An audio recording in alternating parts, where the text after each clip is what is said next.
జై శ్రీరామ్, వందే మాతరం. నేను మీ పులము నరసింహులు. మీరు చూస్తున్నది విశ్వం యాత్ర తెలుగు యూట్యూబ్ ఛానల్. మా మేనల్లుడి పుట్టెంటికల కార్యక్రమంలో భాగంగా యాదగిరి గుట్టలో మా చెల్లెలికి మా బావగారికి ఒడిబియ్యం అయితే పోయడం జరిగింది. ఈరోజు ఈ వీడియో ద్వారా ఒడిబియ్యం యొక్క ప్రాధాన్యతను గురించి అయితే తెలియజేసుకోవడం జరుగుతుంది. మన హిందూ సంప్రదాయంలో ఆడపిల్లకు ఎంతో ప్రాముఖ్యత ఇస్తాము. పుట్టిన ఇల్లు మెట్టిన ఇల్లు రెండింటినీ కలిపే బంధం ఆడపిల్ల. అలాంటి మన ఆడబిడ్డల కోసం జరుపుకునే అత్యంత పవిత్రమైన సెంటిమెంట్తో కూడిన కార్యక్రమమే ఒడిబియ్యం. ఒడిబియ్యం అంటే కేవలం కొన్ని కిలోల బియ్యం, ఒక చీర ఇవ్వడం కాదు. నువ్వు వెళ్ళిన ఇల్లు పచ్చగా ఉండాలి, నీ కడుపు పండాలి అని కన్నవారు తపన పడుతూ తమ గుండెల్లోని ప్రేమనంతా బియ్యం రూపంలో కూతురి ఒడిలో పోసే ఒక అద్భుతమైన సెంటిమెంట్.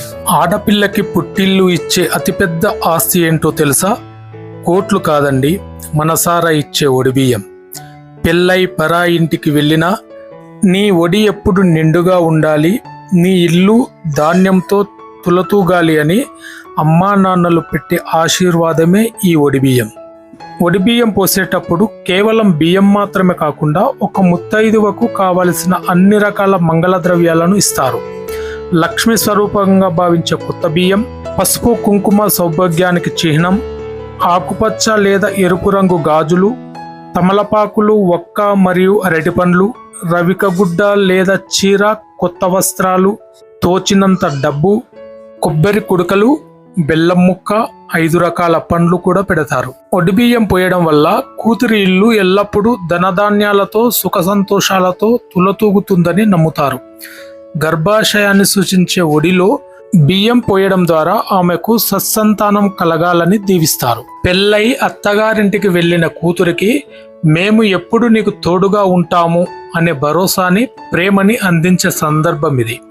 కూతురుని సాక్షాత్ మహాలక్ష్మిగా భావించి పూజించి సాగనంపుతారు. పెళ్ళైన కొత్తలో ఆడపిల్లలు పుట్టింటిని తల్లిదండ్రులను వదిలి కొత్త వాతావరణంలోకి వెళ్ళినప్పుడు కొంత మానసిక ఆందోళనకు గురవుతారు.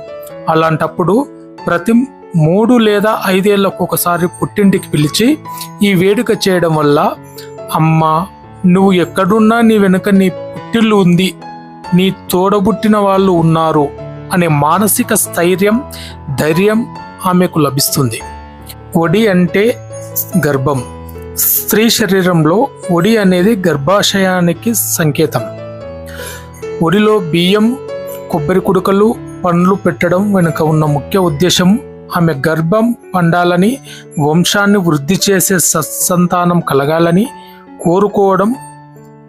అందుకే గర్భవతిగా ఉన్నప్పుడు చేసే సీమంతంలో ఈ ఒడిబియ్యం కట్టానికి అంత ప్రాధాన్యత ఉంటుంది. ఒడిలో పెట్టే పసుపు కుంకుమలు యాంటీబ్యాక్టీరియల్ గుణాలు కలిగి ఉంటాయి.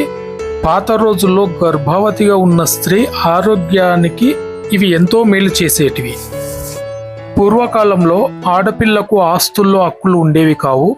ఒకవేళ అత్తగారింట్లో ఏదైనా ఆర్థిక ఇబ్బందులు వస్తే కూతురు ఎవరి ముందైనా చేయి చాచకుండా గౌరవంగా బ్రతకడానికి ఆమె కనీస అవసరాల కోసం పుట్టింటి వారు ఇచ్చే సారే ఇదన్నమాట. బియ్యం, వస్త్రాలు, పసుపు, కుంకుమలు అనేవి ఒక ముత్తైదువ కనీస అవసరాలు. నీకు ఏ లోటు రాకుండా మేము చూసుకుంటాము అనే నమ్మకాన్ని పుట్టింటి వారు కూతురికి చట్టబద్ధంగా కాకుండా సాంప్రదాయబద్ధంగా ఇచ్చే హక్కు ఇది. హిందూ సంస్కృతిలో పుట్టిన ఆడపిల్లను మహాలక్ష్మిగా భావిస్తారు. పెళ్ళై ఆమె అత్తగారింటికి వెళ్ళినప్పుడు పుట్టింటి లక్ష్మి పరాయి ఇంటికి వెళ్తోంది అనే భావన ఉంటుంది. అందుకే ఆమెను ఖాళీ చేతులతో పంపించకూడదని ప్రకృతి ప్రసాదించిన అమూల్యమైన ధాన్యంతో, బియ్యముతో ఆమె ఒడిని నింపి సాగనంపుతారు. ఒడి బియ్యం ఎప్పుడు పోయాలంటే, మొదటగా తొలి ఒడి బియ్యం పెళ్ళైన తర్వాత వచ్చే మొదటి శ్రావణ మాసం లేదా దసరా నవరాత్రుల్లో పుట్టింటి వారు తప్పకుండా ఒడిబియ్యం పోయాలి. దీనినే తొలి ఒడి బియ్యం అంటారు. గర్భవతిగా ఉన్నప్పుడు, కూతురు గర్భం దాల్చినప్పుడు సాధారణంగా 5, 7 లేదా 9వ నెలలో చేసే సీమంతం వేడుకలో ఒడిబియ్యం పోయడం అత్యంత ప్రధానమైన ఘట్టం. గర్భంలో ఉన్న శిశువు ఆరోగ్యంగా ఉండాలని, వంశం వృద్ధి చెందాలని ఈ పూజ చేస్తారు. సాధారణంగా ఇంట్లో ఏదైనా పెళ్లి, గృహప్రవేశం లేదా పెద్ద పండుగలు జరిగినప్పుడు కూడా కూతుళ్లను, తోడబుట్టువులను పిలిచి ఒడిబియ్యం పోస్తారు. ముత్తైదువగా ఉన్నంత కాలం వయసుతో సంబంధం లేకుండా కూతురికి, తోడబుట్టిన వారికి ఎన్నిసార్లైనా ఒడిబియ్యం పోయవచ్చు. తెలంగాణ మరియు ఆంధ్రప్రదేశ్ రాష్ట్రాలలో ఈ వేడుకను జరుపుకునే విధానాలలో చిన్న చిన్న మార్పులు ఉన్నాయి. అదే రకంగా తెలంగాణలో కూడా ప్రతి 30-40 కిలోమీటర్ల పరిధిలో కూడా భాషతో పాటు కొన్ని సంప్రదాయాల్లో కొన్ని మార్పులు చేర్పులు కూడా ఉంటాయి. తెలంగాణలో ఒడిబియ్య వేడుకను చాలా పెద్ద ఎత్తున ఒక పండుగలా చేస్తారు. బంధుమిత్రులందరినీ పిలిచి విందు భోజనాలు ఏర్పాటు చేస్తారు. కొన్ని ప్రాంతాలలో కులదైవాల బోనాల పండుగ సమయంలో కూడా కూతురికి ఒడిబియ్యం పోస్తారు. ఒడిబియ్యం పోసేటప్పుడు పాటించవలసిన నియమాలు ఈ విధంగా చెప్పుకోవచ్చు. ఒడిలో పోసే బియ్యము విరిగిపోకుండా శుభ్రంగా ఉన్న కొత్త బియ్యాన్ని ఉపయోగించాలి.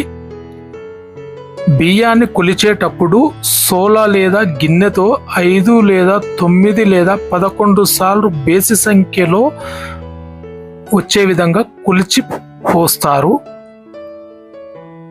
కనీసం 5 ముత్తైదువులను పిలిచి వారి సమక్షంలో వారి దీవెనలతో కూతురి ఒడి నింపాలి. ఒడిబియ్యం పోయడం పూర్తయిన తర్వాత కూతురికి, అల్లుడికి దిష్టి తీసి లోపలికి పిలుస్తారు.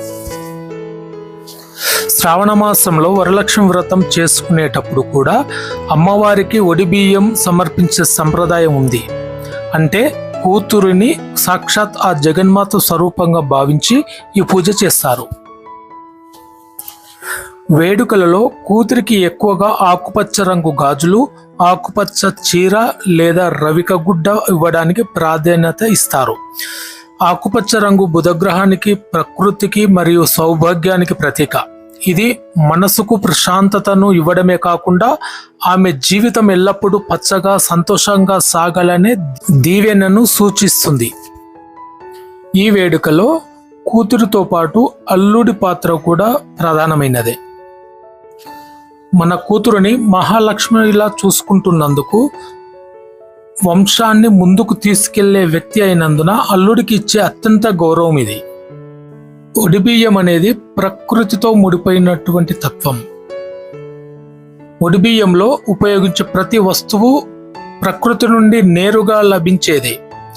బియ్యం భూదేవి ప్రసాదం, పసుపు మొక్క వేరు నుండి వస్తుంది, కొబ్బరికాయ వృక్షఫలం, తమలపాకులు మొక్కల నుంచి వస్తాయి, ఖజర పండ్లు, ఒక్కలు చెట్ల నుంచి లభిస్తాయి, వస్త్రాలు మొక్క ద్వారా లభించే పత్తి ద్వారా తయారు చేస్తారు. స్త్రీ ఒక ప్రకృతి లాంటిది. ప్రకృతి ఎలాగైతే విత్తనాన్ని తీసుకుని పంటను ఇస్తుందో, స్త్రీ కూడా అలాగే ఒక ప్రాణానికి జన్మనిస్తుంది.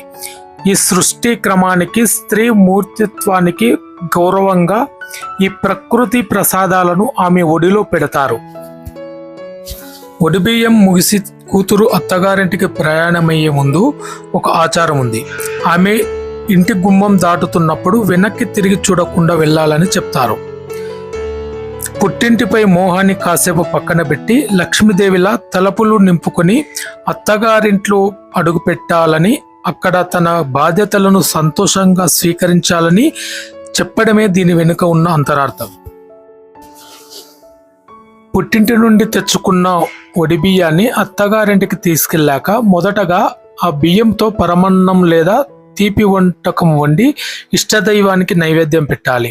ఆ వంటకాన్ని కుటుంబ సభ్యులందరూ ప్రసాదంగా స్వీకరించాలి. ఆ తర్వాత ముత్తైదువులను పిలిచి భోజనం చేయించి తాంబూలం వాయనం ఇస్తారు.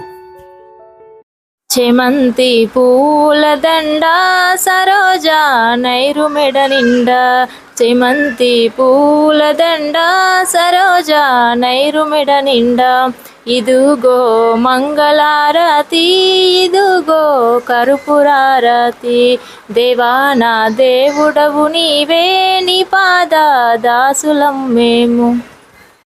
గరుడ గమన తవ చరణ కమలమిహ మనసి లసతు మమ నిత్యం.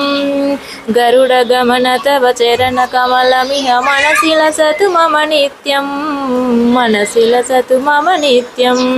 మమ తాపమ పాకురు దేవా, మమ తాపమ పాకురు దేవా, మమ తాపమ పాకురు దేవా. హారతి గై కోనుమా శ్రీరామచంద్ర, హారతి గై కోనుమా శ్రీరామచంద్ర. శ్రీ రఘునందన సీత మనోహర, శ్రీ రఘునందన సీత మనోహర, శ్రీ రఘునందన సీత మనోహర. సీత జన పరిపాలన శ్రీరామచంద్ర.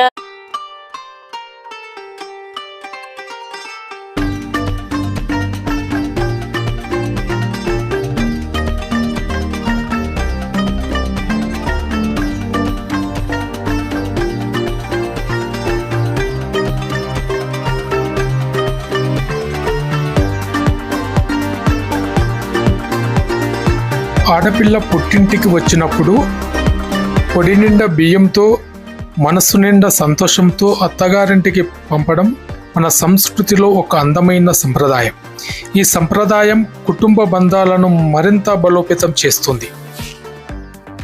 ఈ సమాచారం మీకు నచ్చినట్లయితే తప్పకుండా వీడియోను లైక్ చేయండి, షేర్ చేయండి మరియు మా ఛానల్ సబ్స్క్రైబ్ చేయండి. మరిన్ని మంచి వీడియోలతో మీ ముందుకు వస్తాం.